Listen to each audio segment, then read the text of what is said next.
Bienvenue dans l'exploration d'un monde imaginaire avec François Caillé-Nadon.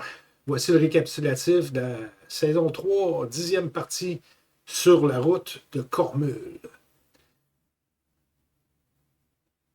Bon, dans cette partie, on reprend.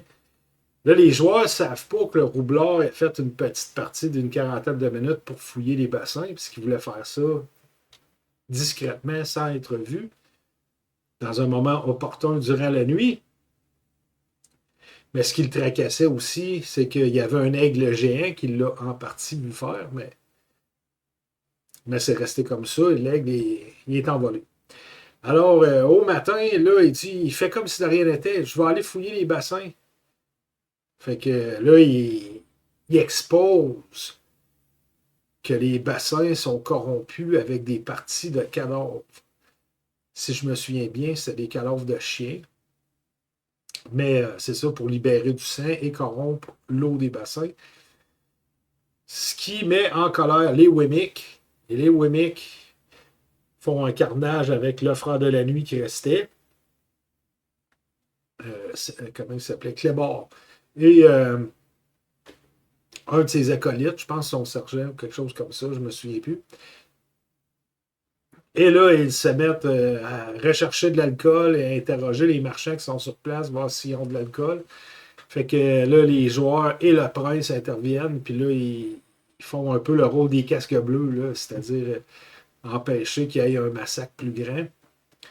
Et là, il finit par le dévoiler, le roublard, qu'il avait fouillé les bassins, puis qu'il avait ramassé des pièces, puis échangé ça, mais il attend d'être juste avec le groupe d'aventuriers. Euh, Fait que là, ils mettent au point une tactique là, pour partir, puis aller attaquer Cormul, libérer Cormul. Fait qu'ils se mettent en route. Ils partent direction sud. En chemin. Ah, attendez un peu. Ouais, c'est vrai. Je vais vous quand même. Merde, je n'avais pas préparé. Je vais quand même vous présenter quelque chose. C'est surtout pour moi que je le fais. Ça va me servir d'aide-mémoire pour, euh, pour, me rappeler là, qu'est-ce qui est arrivé parce il y a souvent dans mes parties une petite partie qui est en narratif avec les personnages secondaires. Les personnages secondaires, ils servent là, il y en a qui ne peuvent pas jouer. Comme ça, nous, on peut jouer quand même des aventures secondaires. Tout ça, à un moment donné, va se rallier ensemble. Mais on avait joué beaucoup durant la deuxième saison à cause des conflits d'horreur. Fait que là, on a comme de l'avance dans cette partie-là. Fait que là, on joue moins. Il y a quelques brides en narratif. Fait que je vais le mettre et après, je reviendrai. Je voulais commencer ça avant l'intro en faisant une petite. La caméra qui zoome à travers les nuages. Il s'en vient, la ville apparaît, vous vous rapprochez, c'est pas opponent avec vos autres personnages.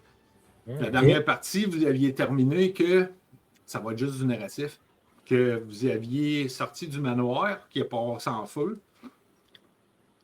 Il y a la femme à Jonathan de Morburg qui est morte brûlée. Brûlée, mais tu sais, il y avait un ombre qui l'avait pris, un ombre ou un spectre, je ne me rappelle pas qui l'avait pris. Il l'avait ramené dans le brasier, vous autres, vous étiez sortis avec le cadavre de Morburg, me semble.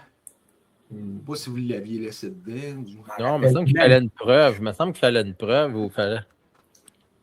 En tout cas, lui était tombé, là, vous l'aviez vu, qu'est-ce qui était arrivé là, à l'hôtel, là, dans l'ancienne chapelle, que elle l'a poussé en bas des marches, puis lui, il est mort. Là. Ouais. Il s'est brisé le cou en tombant.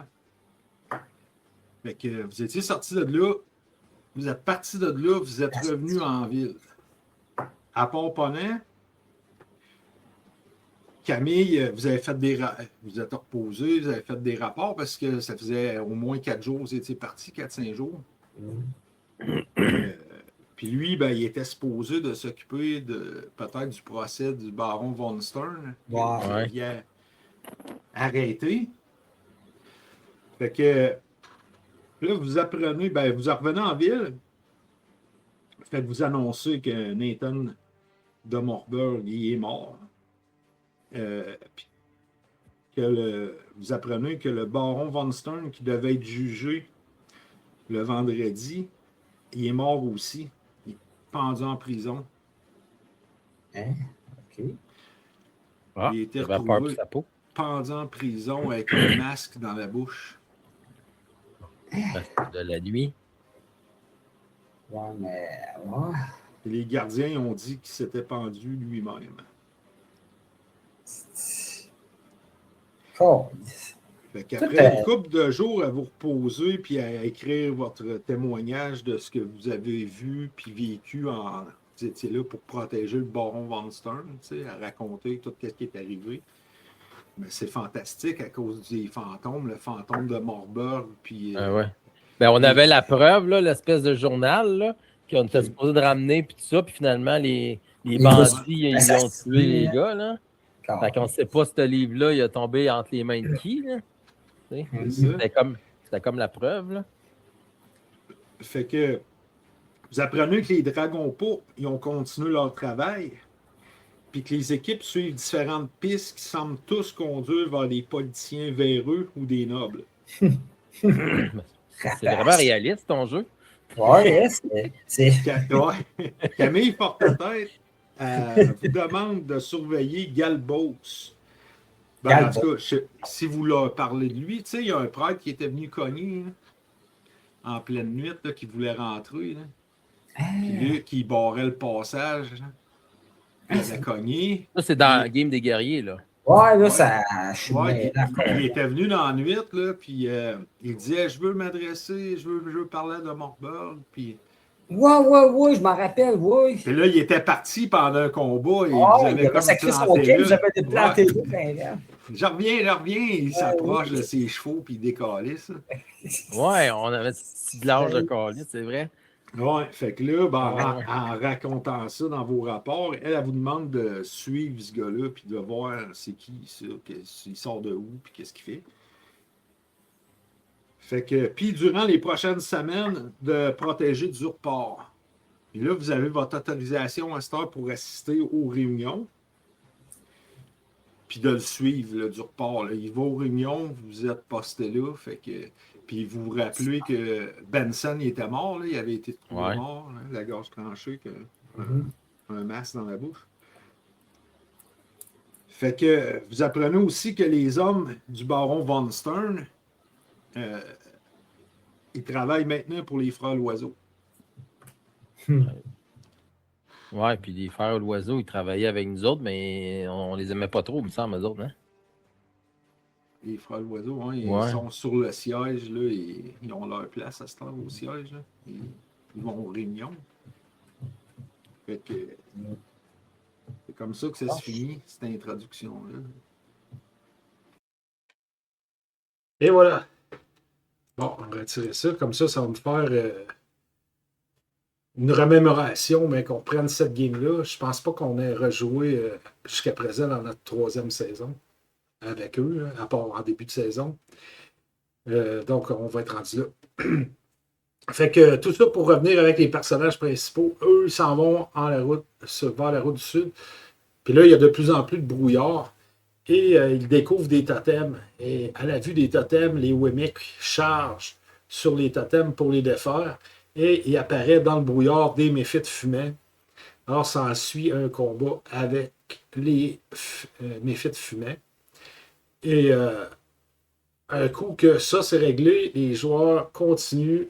Le groupe avance en direction de Cormul, mettent au point une stratégie d'attaque. Ça dure quand même un bon moment avec les différents alliés. Et les centaures avaient presque été décimés par l'armée de Gnol en leur barrant le passage sur le front arrière. Et ils s'étaient réfugiés juste à temps à l'intérieur du fortin des bassins d'Urzim. Donc, il en reste juste 5 sur 12. Et il y a 9 Wemmick en leur compagnie. C'est les clans qui sont alliés ensemble dans la guerre des 12 jours. Puis là, ils s'en vont tous attaquer Cormul. En arrivant proche de Curmul, il découvre un homme qui était caché, très affamé, son linge en lambeaux, équipé d'une dague, un petit peu par la chaleur et le manque d'eau et tout ce qui va avec, la famine, quasiment en plein délire. Il le sauve, il le rescate. Ils apprennent qu'il s'appelle Tsi, surnommé Paco. Et de fil en aiguille, il leur parle de la princesse qu'il l'a vue, puis qu'elle avait vu qu'est-ce qui se passait à Cormul. Elle avait comme commencé à entraîner discrètement des gars, mais elle a un chemin à poursuivre. Fait qu'elle avait dit que elle les a mis au courant que d'autres aventuriers allaient arriver et qui allaient aider là, à libérer Cormul.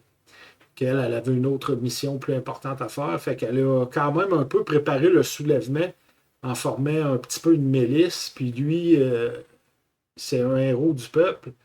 Il y a quand même d'autres comparses avec lui, mais il s'est fait prendre par les Frères de la Nuit et expulsé de Cormul. Puis comme il ne peut pas vivre en ville, ben, il est condamné à mort dans la nature trop sauvage de la savane. Mais il révèle quelques informations, entre autres que cette ville-là, c'est pas une ville fortifiée, il n'y a aucun mur, et que, mais quand même, il en dit pas tout sur le moment.